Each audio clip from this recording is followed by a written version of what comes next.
Since communication is very complicated and very fast, it can be understood as a labyrinth or a maze. My name is Erik Hemming, and I teach communication and languages at the Åland University of Applied Sciences. As you can see here on the picture that a group can be said to have insiders and outsiders. So, and the same goes for a society in a country.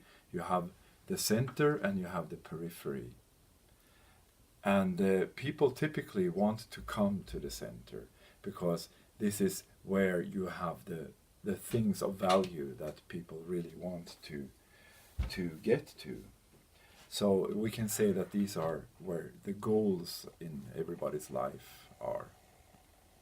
But we have to deal with frustration, not to reach the goals sometimes.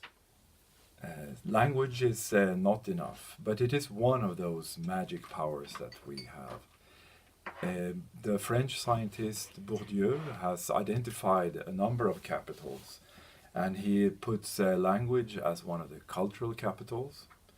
And there goes also knowledge that you might have, and the good manners, good taste, which makes you welcome in circles you want to belong to.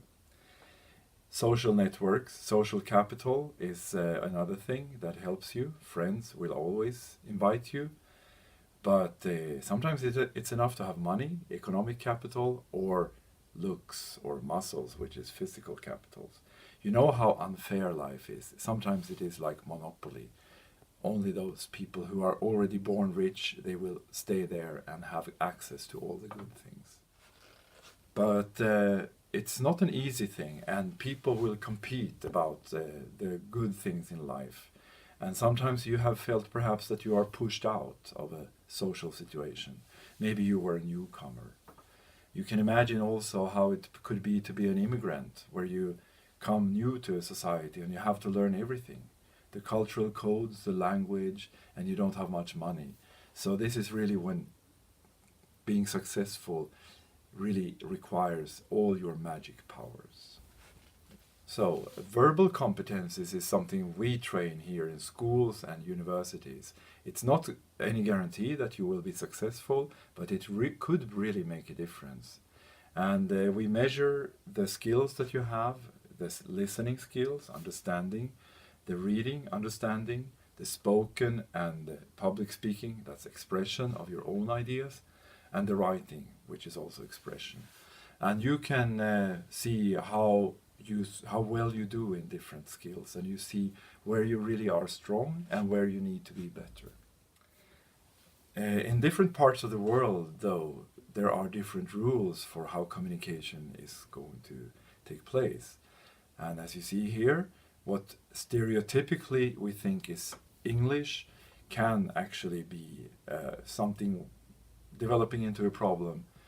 But if you learn how to work things around things, you will be able to get what you need and what you want.